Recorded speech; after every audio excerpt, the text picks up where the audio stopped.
भाभी जो थी, अरे काजर लागी नैन और भूप के नैन दिखाए दो पटपटा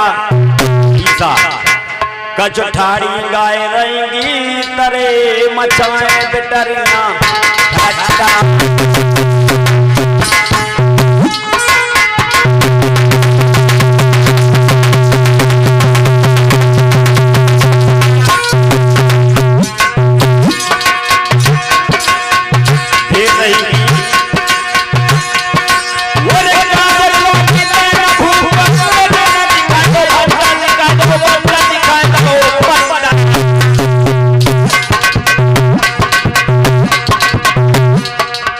ठाड़ी गाय की तरह मचाए बिटरिया ठट्टा।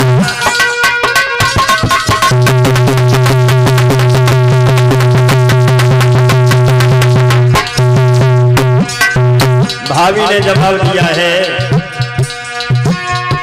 तुम घर को मोहर बताने रही चारी धरो न पट्टा धरो न पट्टा धरो न पट्टा। इसलिए बेटा वहां पर दूल्हा किनारे पर गोरखा, वहां पर दूल्हा किनारे पर गोरखा। इसलिए नाने मिले पर मेरी प्यारी है अकेला किसान तुम्हारी है।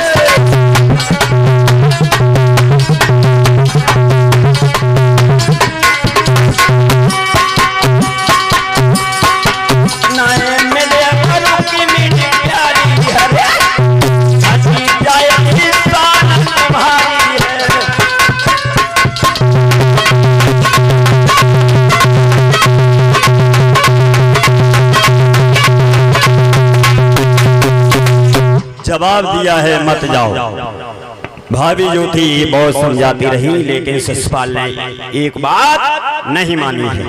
और जब नहीं मानी है, शिशुपाल जो थे ये दूल्हा बने हैं और अपने मौसी के लड़का दंत्र वक्र के साथ में फौज लेकर के शादी की जो तिथि निश्चित की थी उससे 15 दिन पहले शिशुपाल ने फौज को लेकर के कुंदनपुर को चारों तरफ से घेर लिया 15 दिन पहले।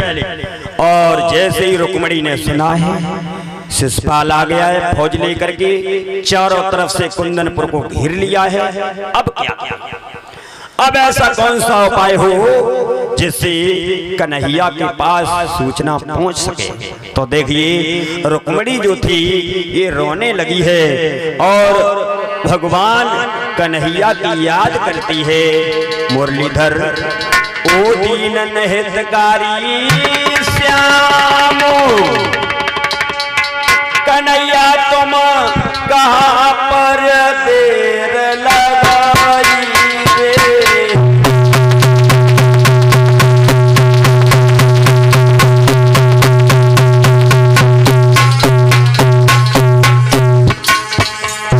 रुक्मणी रोने लगी है जब है श्याम मुरलीधर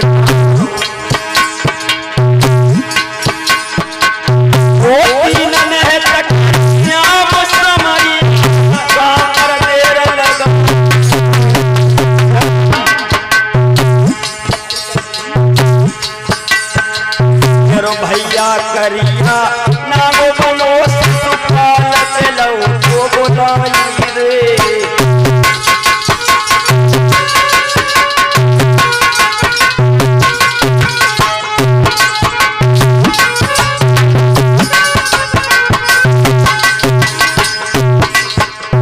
और बालापन से गिरधारी ने तेरी रतन लगाई रे।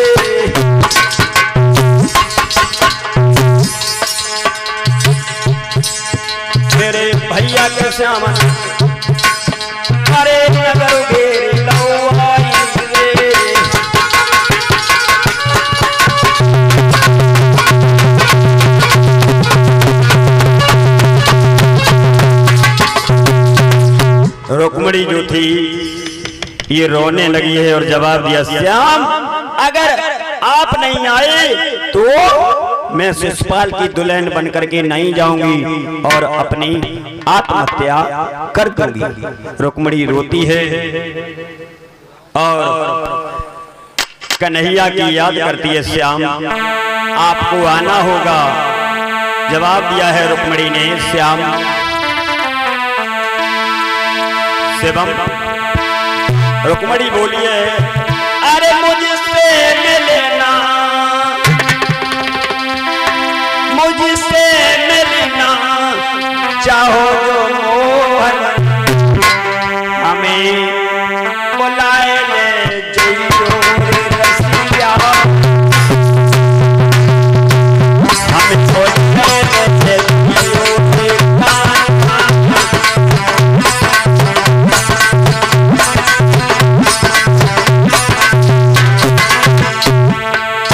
जवाब दिया है, श्याम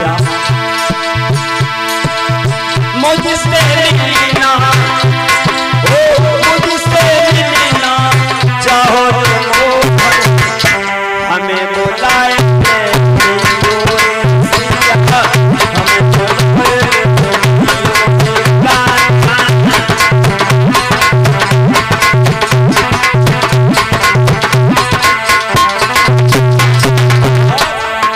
श्याम ऐसा न हो कि कमन आए,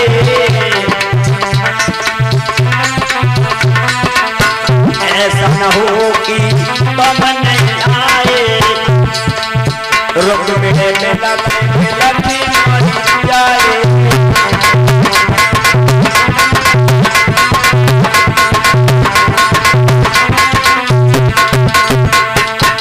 और श्याम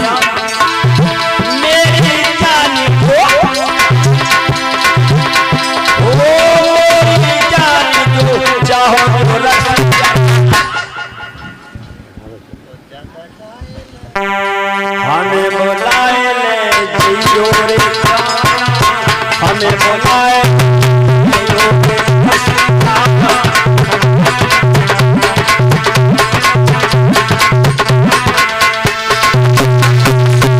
जवाब दिया है, रुक्मिणी रोती है और आंखों से अश्रु बहाती है। जवाब दिया है, श्याम अगर आप नहीं आए तो शिशुपाल की दुल्हन बन करके नहीं जाऊंगी, बल्कि मैं अपनी आत्महत्या कर दूंगी। श्रोताओं, धीरे धीरे जब रुक्मिणी रो रही थी, अकस्मात वहां पर ब्राह्मण देव का आना हुआ है और जैसे ही ब्राह्मण देव का आना हुआ है, ब्राह्मण देव ने जवाब दिया, रुक्मिणी क्या हुआ, तेरी तो शादी है भाई, तू क्यों रो रही है? जवाब दिया ब्राह्मण देव, हाँ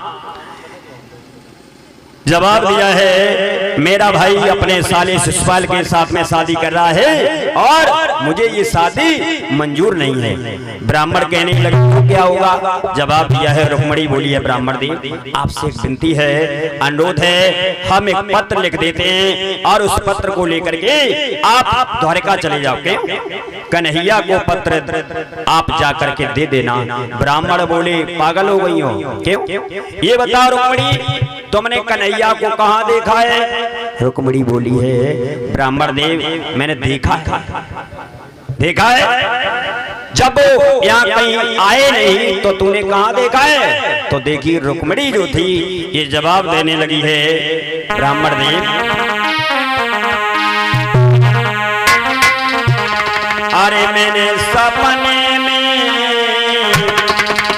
अरे मैंने सपने में कन्हैया देखे हैं सोने पंडित जी।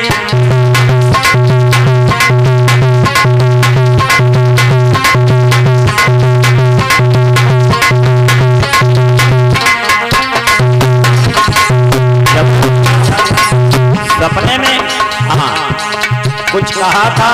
रुक्मिणी बोली हाँ। अरे कहीं मेरे नाम चिट्ठिया भिजवाइयो,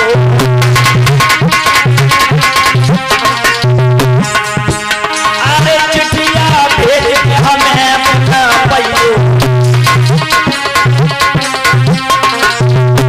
पंडित जी बोले जावे मेरो संदेशो है सुनी, पंडित जी बोले जावे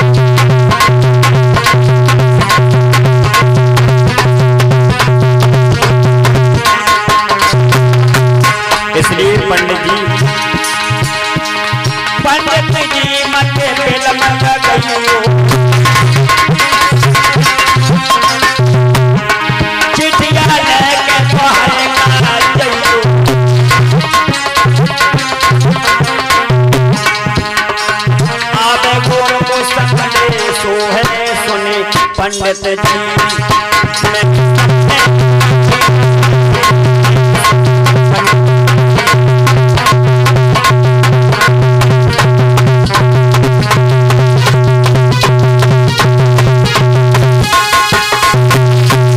जवाब दिया मैंने सपने में देखा है, और ये भी कन्हैया ने कहा था आप चिट्ठी भेजकर मुझे बुलवा लेना।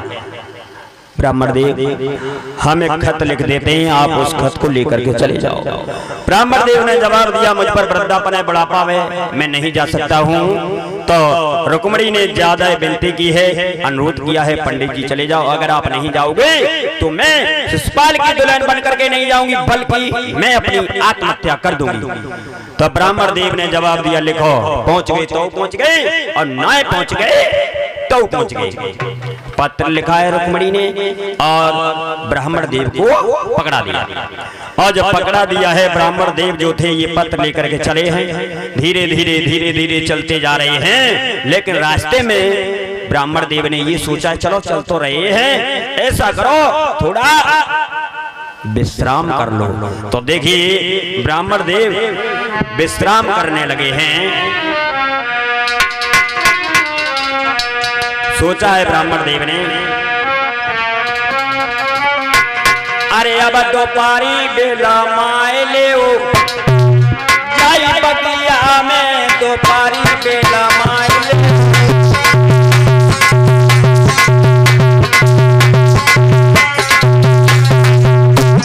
सोचा है ब्राह्मण देव ने